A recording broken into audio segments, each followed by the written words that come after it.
Hi everyone, good day. Well, in this video, I will be sharing such an interesting topic. But before that, let me introduce to you myself first. By the way, this is Martin R. Sermon, a BCT student of PNE Mindanao. Okay, now we will be talking about the educational technology. What is educational technology? Well, educational technology, commonly abbreviated as EdTech or EdTech.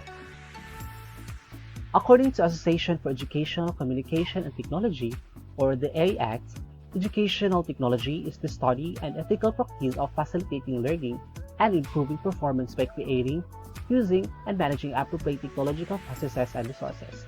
So in schools, it is the use of tech and tech processes to facilitate learning and improve performance. EdTech can involve a wide range of learning experiences that integrate technology. Now I have here the graphic organizer of educational technology. We have the key components, forms, and the domains. First, let's talk about the key components of educational technology. We have here the 5 key components. First key component, we have educational technology considered implementation of different technologies. Second, it appropriates tools, techniques, or processes. Third, it facilitates the application of senses, memory, and cognition. Fourth, it enhances teaching practice. And last, it improves learning outcomes. The next, we have the forms of educational technologies. These are the teaching technology, instructional technology, behavioral technology, and instructional design technology. And the last, we have the domains of educational technology. I have here the 5 domains of educational technology. The first domain, we have the design. Under the design, these are instructional system design, instructional strategies, and the learner's characteristics. The second domain, we have the development. Under the development, we have the print technologies, audiovisual, electronic technologies, integrated technologies, and the ICT. The third domain, we have the utilization. Under this, we have the media utilization, implementation, institutionalization, and policies and regulation. The fourth, we have the management.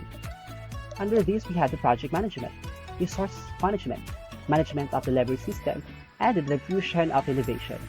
And the last domain, we have the evaluation. Under this, we have the problem analysis, measurement, formative evaluation, and summative evaluation. These are the 5 key components, forms, and the 5 domains of educational technology. Okay, now since information and communication technologies or ICT have become increasingly essential resources in teaching and learning activities, let us talk about the roles of ICT in teaching and learning. We have here different roles of ICT. The first role, we have ICT assists students in accessing digital information efficiently and effectively. ICTs are currently being used in education to assist students to learn more effectively, meaning ICT is used as a tool for students to discover learning topics, solve problems, and provide solutions to the problems in the learning process. ICT makes knowledge acquisition more accessible, and concepts and learning areas are understood while engaging students in the application of ICT. The second role, we have ICT supports student-centered and self-directed learning.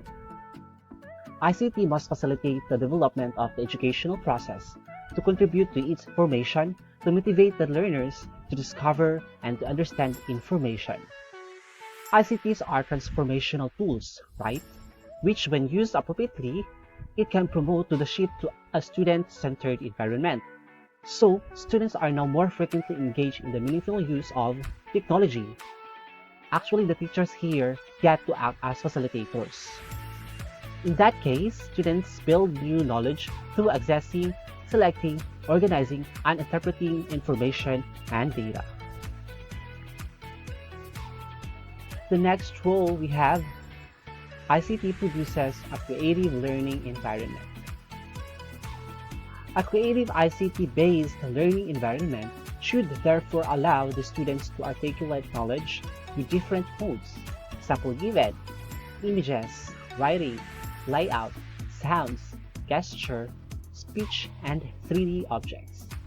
We all know that learning environments in educational settings are essentially a classroom endeavor aimed to provide conditions for students' learning and development.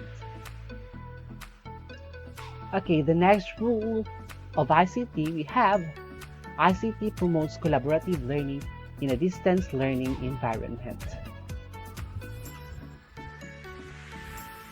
Collaborative learning encourages and enables students to work and learn together to study and explore a subject, to solve a problem, to complete a task, or an assignment.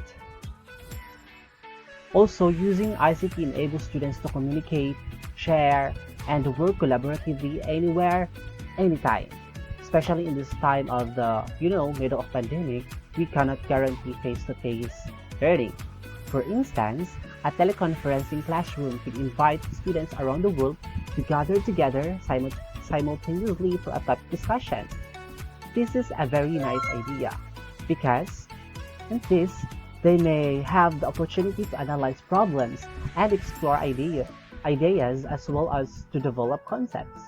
They may further evaluate ICT learning solutions. Students not only acquire knowledge together, but also share diverse learning experiences from one another in order to express themselves and reflect on their learning. Now let's proceed to the next rule.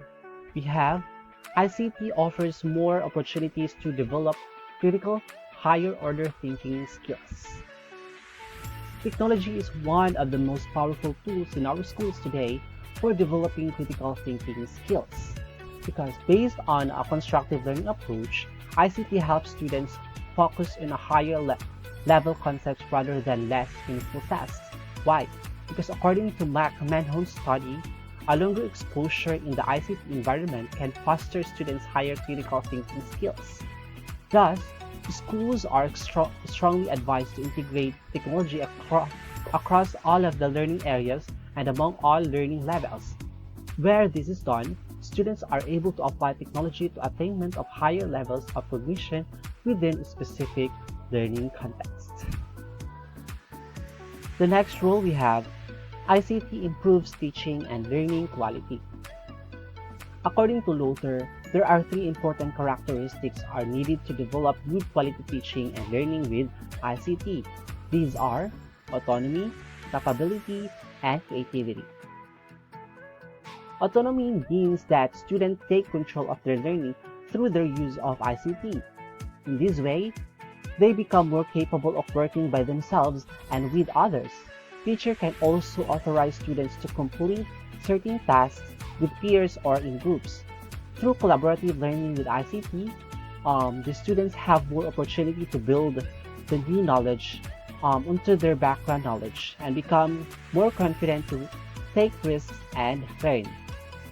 With regards to capability, when students are more confident in learning processes, they can develop the capability to apply and transfer knowledge while using technology with efficiency and effectiveness. For example, in an ESL listening and speaking class, students may be asked to practice their pronunciation using an online audio dictionary. Therefore, the whole learning process enriches students' learning skills and broadens their knowledge beyond what they already know.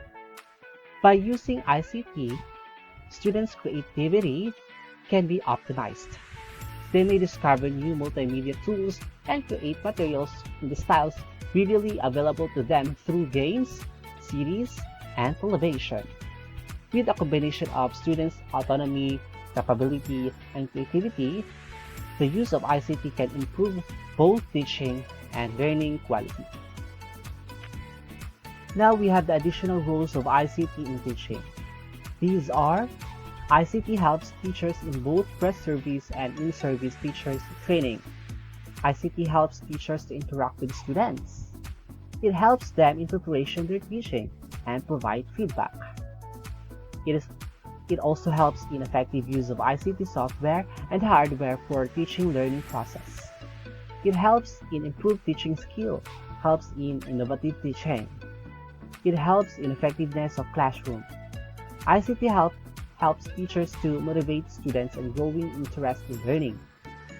It is also helps teachers for their personal support such as knowledge, attitudes, and skills.